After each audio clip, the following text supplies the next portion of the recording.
మొన్న నా camp office తీసుకెళ్ళి మీకు చెప్పండి సార్ ఎలా చేయమంటారు ఉన్నతాధికారులు అడిగితే నాకు ఏం వద్దండి. ఒక్క ఫర్నిచర్ మీరు కొనొద్దు, ప్రభుత్వం డబ్బులు వేస్ట్ చేయొద్దు. ఎందుకు వేస్ట్ చేయొద్దన్నానంటే నేను కనుక ఒక 10,000 రూపాయలకి ఫర్నిచర్ కొంటే ఆ 10,000 రూపాయలు ఒక ఉద్యోగి జీతానికి వెళ్ళిపోతుంది. మన సెక్రటేరియట్ నుంచి నా దగ్గరకు వచ్చి మీరు అసెంబ్లీ సెషన్స్ వెళ్ళినందుకు దాదాపు మీకు 31,000 రూపాయలు మీకు రావాలి, సంతకాలు పెట్టండి అంటే నేను నా పంచాయతీరాజ్ శాఖలో నిధులు లేవు, నేను అలా డబ్బులు తీసుకుంటాను, నాకు వద్దు. నేను చదివిస్తున్నాను, దీన్ని రెలింక్విష్ చేస్తున్నా. 30,000 నేను వదిలేస్తే ఒక ప్రభుత్వ ఉద్యోగికో ఒక కానిస్టేబుల్కో జీతాలకు వెళ్ళిపోతుంది. అంటే ఇంత బాధ్యతగా ఉండాలి అని నేను ముందుకెళ్తున్నా. నా ముందున్న చాలా బాధ్యతలు ఇచ్చారు మీరు. ఇందాక సాగునీటి గురించి చెప్పాను. చాలాసార్లు వర్మ గారు, కృష్ణరాజు గారు, మన జనసేన నాయకులు అందరూ కూడా నా దృష్టికి తీసుకొచ్చింది ఏలేరు శుద్ధగడ్డ ఆధునీకరణ. ఈ దాదాపు పెద్దాపురం నియోజకవర్గం నుంచి కూడా దీనికి ఫలితం ఉంటుంది. దీనిని ముందుకు తీసుకెళ్లి నాకు కొద్దిగా సమయం కావాలి ఇది హ్యాండిల్ చేయడానికి, దీన్ని ముందుకు తీసుకెళ్ళడానికి. నిన్నే అధికారులతోటి సమీక్షలో మాట్లాడాను. అలాగే పురోహితిక దేవాలయం అమ్మవారిని కేంద్రంగా చేసుకొని పిఠాపురాన్ని ఆధ్యాత్మిక కేంద్రంగా చేసుకొని టెంపుల్ సర్క్యూట్, టెంపుల్ టూరిజంను డెవలప్ చేస్తాను. మొన్నే అడగండి, ప్రధానమంత్రి గారిని కలిశారు. ప్రధానమంత్రి గారిని కలిస్తే ప్రసాద్ స్కీమ్ కింద దాదాపు మనకు 100 కోట్ల నిధులు వస్తే ఆ నిధులు టెంపుల్ పెట్టడం వల్ల చాలా ఎంప్లాయ్మెంట్ వస్తుంది. ఈయన అదే పంపించాను. ఈయన అడిగారు, ఉదయ్ నన్ను ఏం చెప్పంటారు, ప్రధానమంత్రి గారు రమ్మన్నారు, కలుస్తున్నారు, మేము అడిగితే ఒకటే చెప్పారు, 140 కోట్ల ప్రజల బాధ్యతల్ని, బరువుని, కష్టాల్ని మోసే ప్రధానమంత్రి గారికి మనం బలం అవ్వాలి కానీ బరువు అవ్వకూడదు. అదే చెప్పాను ప్రధానమంత్రి గారికి.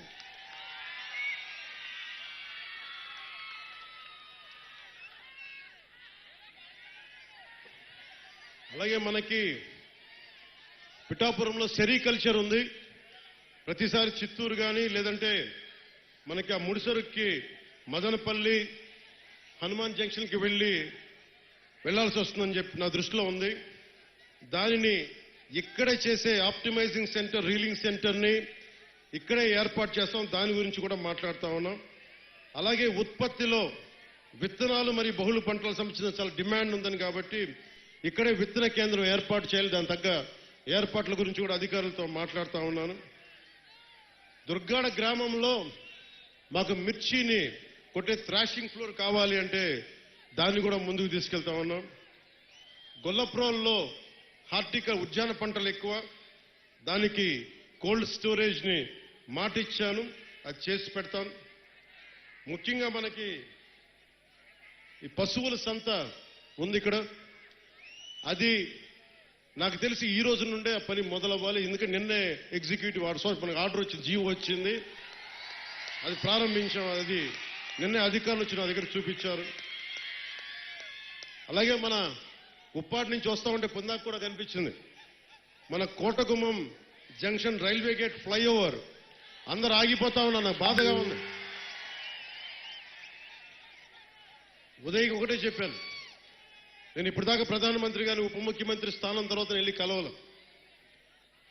నేను ఆయన కలిసినప్పుడు మొట్టమొదటిగా అడిగేది మన కోటగుమ్మం జంక్షన్ రైల్వే గేట్కి ఒక ఫ్లైఓవర్ కావాలి.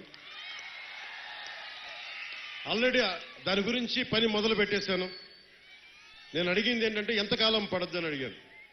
సంవత్సరంన్నర, సంవత్సరం 8 నెలలు కాదు, నాకు సంవత్సరం లోపు అయిపోయేలాగా ఏం జరగాలో చెప్పండి, ఎవరిని కదిలించాలో చెప్పండి, కేంద్రం ఢిల్లీకి వెళ్తే ఎవరితో మాట్లాడాలో చెప్పండి, నేను మాట్లాడతాను, డబ్బులు తీసుకొస్తాం. ఇది మీరు అనుకున్న దానికంటే కూడా చాలా తొందరగా కోటగుమ్మం రైల్వే జంక్షన్ ని మీకు ట్రాఫిక్ అంతరాయం లేకుండా వచ్చే బాధ్యత మేము తీసుకుంటాం, అది చేసి పెడతాను.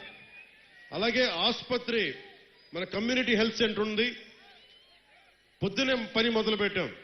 ఇది చాలా తక్కువ కాలంలోనే ఒక సూపర్ స్పెషాలిటీ హాస్పిటల్గా దీన్ని తీర్చిదిద్దుతాం. మల్టీ స్టోరీడ్ బిల్డింగ్ వచ్చేలాగా ప్రతిసారి కాకినాడ కేజీఏ కాకుండా అపోలో కాకుండా ప్రభుత్వం నిర్వహించే సమర్థవంతమైన మనకి ఈ మల్టీ స్పెషాలిటీ హాస్పిటల్ని తీసుకొస్తాను.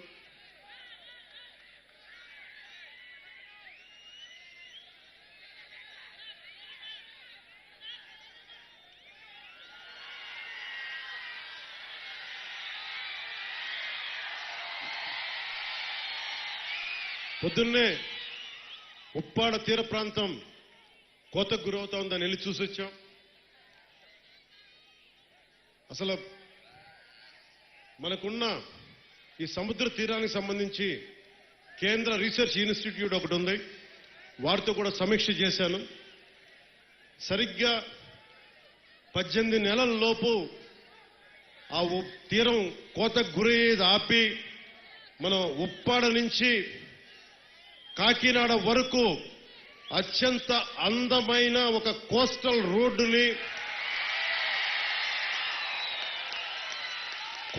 రోడ్డుతో పాటు సముద్ర కోతని ఆపడమే కాకుండా అక్కడ చాలా అద్భుతంగా టూరిజంని డెవలప్ చేసి సాయంత్రాల పూట మీరు వెళ్ళి కూర్చోవాలంటే అక్కడ కూర్చునేలాగా, యువత ఆడుకోవాలంటే ఆడుకునే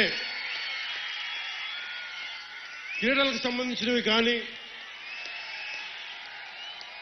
దానిని టూరిజంగా చేస్తే ఏమవుతుందంటే సర్వీస్ సెక్టార్ డెవలప్ అవుద్ది, యువతకి వేరే ఊర్లకు వెళ్లకుండా ఇక్కడే ఉపాధి అవకాశాలు వచ్చేలాగా ఆ మొత్తం 11 నుంచి 13 కిలోమీటర్ల తీర ప్రాంతం అది. ఆ తీర ప్రాంతంలో దాదాపు వేలాది ఉద్యోగాలు వచ్చేలాగా ఒక ప్రణాళిక చేస్తున్నాం. అది ఆల్రెడీ మాట్లాడా. దానికి సంబంధించిన మాస్టర్ ప్లాన్ ఎప్పుడైతే మీరు పిఠాపురంలో నన్ను నుంచో పెట్టారో నేను ఆ రోజు నుంచే మొదలు పెట్టాను, వారితోనే మాట్లాడా. దానికి సంబంధించి రాష్ట్రానికే సంబంధించి అసలు ఉప్పాడ తీర ప్రాంతానికి సంబంధించి ఆ ప్రణాళిక ఈ వచ్చే వారం సోమవారంలో కానీ మంగళవారం కానీ దాని డాక్యుమెంట్ ఒకటి రిలీజ్ చేస్తాం. ఇది ఎందుకు చెప్తున్నానంటే నేను ఇక్కడికి రాలేదు గెలిచిన తర్వాత వెంటనే ఎంత పని చేశానో చెప్పడానికి ఇదంతా చెప్తున్నా. అలాగే నేను ఈ రోజున ఎంత తపన పడుతున్నారంటే కాకినాడ SEZలో మన పిఠాపురంలో 8,000 ఎకరాలు ఉంది. ఇక్కడ పరిశ్రమలు రావాలి, మన భూములు మనకి SEZ నిర్వాహకులకు ఇచ్చాం. అలాగే సమస్యలు ఉన్నాయి, కొన్ని భూములు కోల్పోయారు, వారికి కూడా ఈరోజు నేను ఉప ముఖ్యమంత్రి హోదాలో ఉండి మీకు చెప్తున్నాను, మీ సమస్యకి ఒక సరైన పరిష్కారం వెతికే దిశగా నేను మీతో చర్చలు జరుపుతా ఉన్నాను. చర్చలు జరిపి మీకు పరిష్కారం వెతికి ఆ పరిశ్రమలో యువతకి ఉపాధి వచ్చే పరిశ్రమలను తీసుకొచ్చే బాధ్యత మన కూటమి ప్రభుత్వం తీసుకుంటుంది. మీరు ఎవరెవరినో నమ్మారు, ఈసారి నన్ను నమ్మండి, మమ్మల్ని నమ్మండి అని నేను అడిగినా, చంద్రబాబు గారు అడిగినా, నరేంద్ర మోదీ గారు అడిగినా మీరు నమ్మారు. మేము చెయ్యం. 10 సార్లు నేను వెళ్ళి సభలు పెట్టాను, చెప్పాను, బిడ్డ పోయింది తీసుకొచ్చి తల్లికి అప్పచెప్తాను. సమస్యలు రోడ్లు లేవు, రోడ్లు వేయిస్తాం. సెరికల్చర్ కావాలి, సెరికల్చర్ తీసుకొస్తాం ఇక్కడికి, మనకి కూర్చోబెట్టి రీలింగ్ సెంటర్ కానీ. అలాగే మనకి ఇన్ని సంవత్సరాలు మనకి ఉప్పాడ తీర ప్రాంతాన్ని ఎవరు సమస్యను తీర్చలేకపోయారు, కానీ దీన్ని వర్మ గారు కృషి చేశారు, మిగతా ఎవరు కృషి చేసినా దీన్ని చాలా డిపార్ట్మెంట్స్ కదిలించాలి. మీరిచ్చిన 164 నియోజకవర్గం మన అసెంబ్లీ స్థానాలు, 21 పార్లమెంటు ఎంత బలం ఇచ్చింది ఆంధ్రప్రదేశ్ కంటే. ఎల్లి మనం ఒక మాట, మేము ఆంధ్రప్రదేశ్ నుంచి వచ్చాం, తెలుగుదేశం, జనసేన, భారతీయ జనతా పార్టీ కూటమి ప్రతినిధులు అంటే ఒక్కొక్క కేంద్ర నాయకత్వం, మంత్రి మీకేం కావాలో చెప్పండి, మేము ఎలా చేయాలో చెప్పండి, మాకు అంత గుండెలు ఎత్తుకొని ఉన్నారు, మనకి గుండెలు ఓపెన్ చేసి మరి మాట్లాడుతా ఉన్నాం. ఇలాంటి సువర్ణ అవకాశాన్ని మీరు మాకు ఇచ్చినందుకు మీరు ఈ ఎన్నికలకే కాదు కనీసం ఒక దశాబ్దంన్నర మీరు మమ్మల్ని గుండెలు పెట్టుకునేలా పాలిస్తాం. మీకోసం గుండెల్లో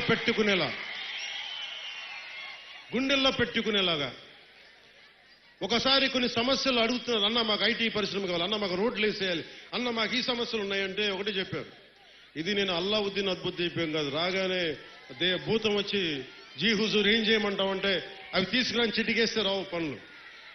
ఒక 9 నెలలు కనిపించిన ఆడబిడ్డ మిస్ అయితేనే 9 రోజులు పట్టింది. అలాంటిది ఇన్ని సమస్యలకి, ఇన్ని కోట్ల మంది సమస్యలకి మా అందరికీ కొంచెం సమయం కావాలి. ముందుగా ప్రప్రథమంగా మేము పెట్టుకుంది ఆంధ్రప్రదేశ్ గౌరవ ముఖ్యమంత్రి, తెలుగుదేశం పార్టీ అధినాయకులు శ్రీ చంద్రబాబు గారు, నేను కూర్చొని ఒకటే అనుకున్నాం, ఆర్థికంగా లోటు ఉన్న రాష్ట్రాన్ని మనం ఎలా తీసుకురావాలి.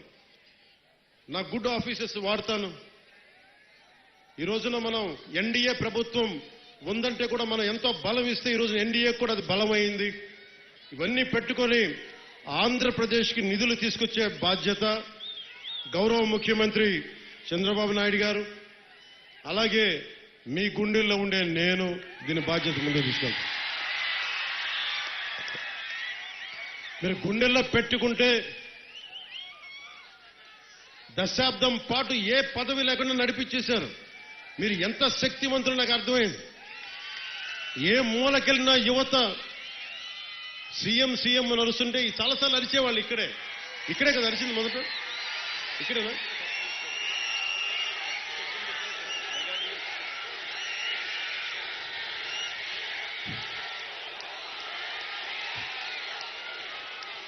అంతకుముందు అరిచారు కానీ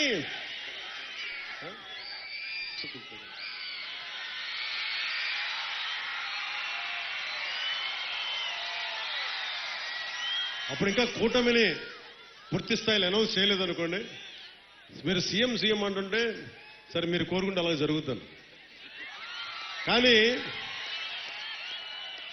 పురోహితిగా తల్లి ఏం చెప్పిందంటే, నాన్న సీఎం కాదు కానీ నువ్వు డిప్యూటీ సీఎం అవుదు కానీ నా మాట. అలాగే తల్లి నువ్వు ఏది ఇస్తే అంత